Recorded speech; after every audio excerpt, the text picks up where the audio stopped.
My name is Sage. I am 19 years old. I was born on March 14th, 1997 at 3:57 a.m.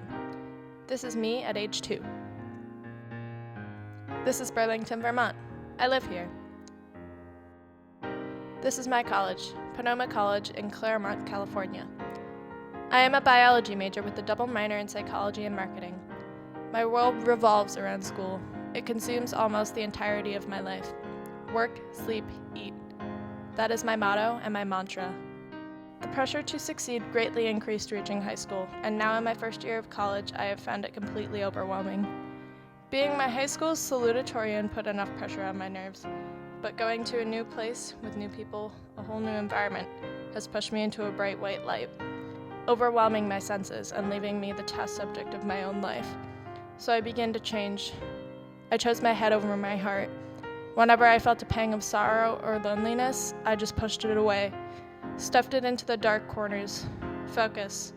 I had to stay focused. But I was no longer the happy, healthy Sage that used to go hiking or ride her bike to the grocery store. I sat in my room all the time. I did my work, and I was doing well. But that was no way to live. I got angry. Why was everything the way it was? What was wrong with the world? Why did I never feel the emotional payoff of my work? I had gone down a path that led to nothing good, and I had no idea how to get back home. I began to panic, and I could feel the strains of my choices beginning to drag me down, suffocating me. Then the switch that I had turned off and hidden in the depths, left to be forgotten, suddenly got flipped on, and then I felt everything. Everything I had pushed away for the past few weeks, months, years. I felt everything, and then nothing.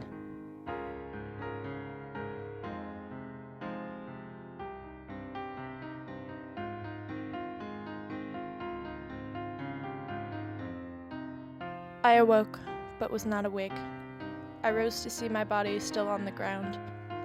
The world I found myself in, slightly blue. Then I saw something, a flash of red in the distance, but a barrier between my world and the one I could see into. Youth. In the beginning, there is only youth. That which we recognize as our emotions are built on foundations, preconceptions we develop at an early age. As children, we learn how to react to our own emotions based on what we see. If an adult worries about your scraped knee, you are much more likely to cry about it. Even if you don't find something funny, but your parents laugh, you may copy it to feel accepted. Emotions are not learned, but our reactions are. Every person keeps a small portion of their youth in them as they grow. And because of this, our reactions to emotion change as we learn about them. Introspection, caution, experience.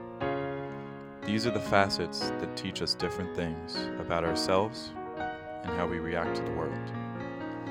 The longer we work, the more we learn to manage stress. The longer we love, the more we find new things to laugh about. The longer we experience the world around us, the easier it is to share it through our creativity. Our youth is a blank canvas on which we paint our lives. This canvas will always be with us, because as we grow older each minute, there is always something new to paint. In this moment, you are younger than you ever will be. You know less than you ever will, and understand the least about yourself. Every new experience will bring you new emotions in endless combinations. Sadness and happiness brings us bittersweetness.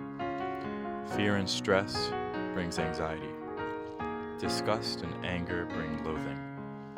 As you grow out of your youth, there is always a new emotion to be found and a new reaction to what you feel. Creativity. The way you see the world is your perspective. The way you share this perspective is creativity. Each and every one of us expresses ourselves in different ways. Speech, art, work, music, design. For each emotion, there is a creative outlet with which to express it. Artists paint images of divine ecstasy.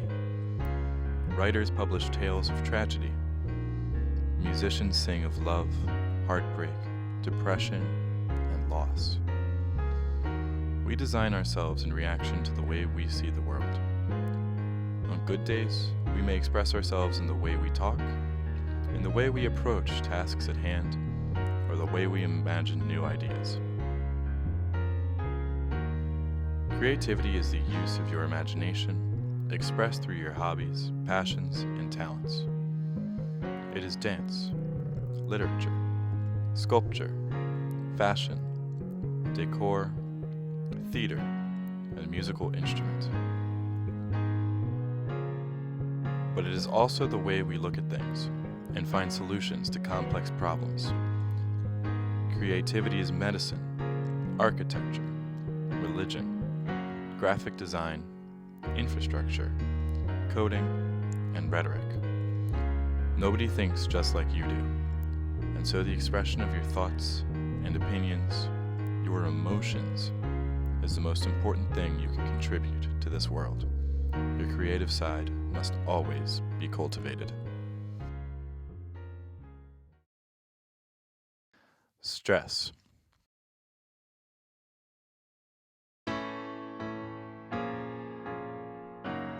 Demands. That is what drives much of life. Demands from your superiors, peers, and yourself. We need stress to a certain degree. It gives us motivation and helps us when the pressure is strong. It is good within your limits. But when these are crossed, stress can spiral downward into a swirling mass of problems. Stress feels like the world is not stable, that any minute it will crumble and everything will end. Or that you are on a frozen lake, not knowing if you are on stable ice that can support you, or if you will fall through and be trapped under the ice. We eventually lose our will and strength. We begin to raise the white flag. Our barriers begin to break. When we grow, our problems seem to grow and multiply. We become insecure and lose trust in ourselves. But what happens when it all becomes too much? Many look for an escape, a medicine. We replace the natural remedies with something that eases our way. A different path, one that can bring us a sense of ease, comfort. We can no longer cuddle up and cry to our parents or ask them to make things better. We must find our own ways to cope with the things which befall us.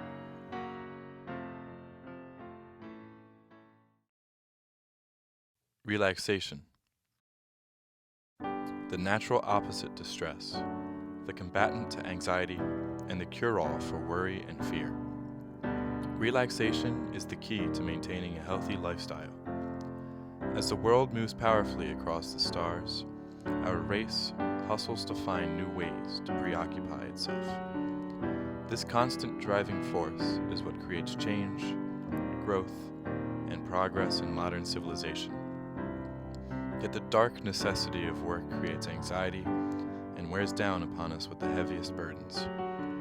Silence, white noise, nature, and spirituality can bring us relaxation.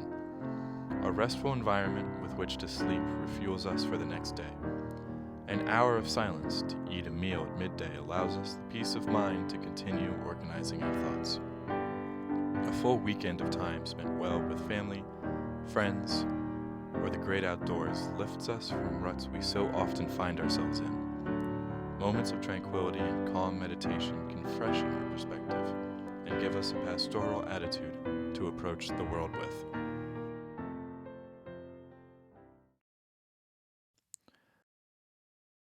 The absence of all emotion is contentment, or possibly satisfaction. A presence of happiness without the burden of other negative emotions. Cherry-topping alone satisfaction is joy. Joy is unique to each person who experiences it. And although it is similar, the situations that it arises from are varied and special. We can find joy from those around us, or we can find it from ourselves.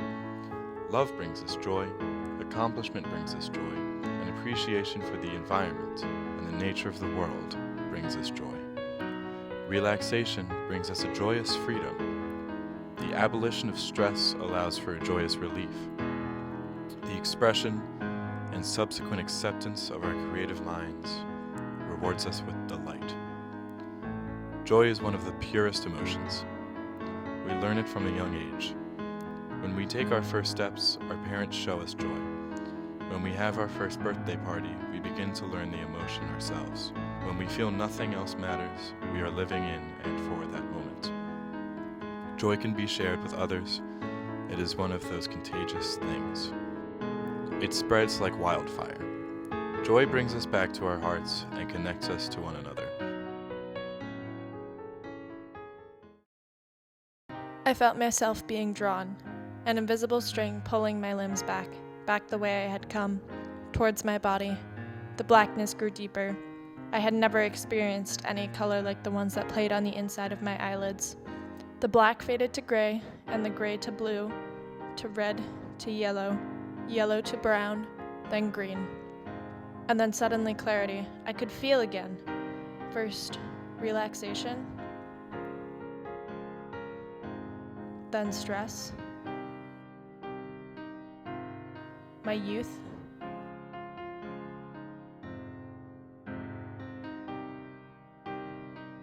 connection to my creativity,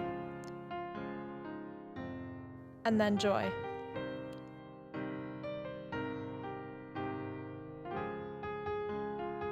I gasped. I sat up dazed and confused. The strange colors gone. The other worlds gone. I was alone.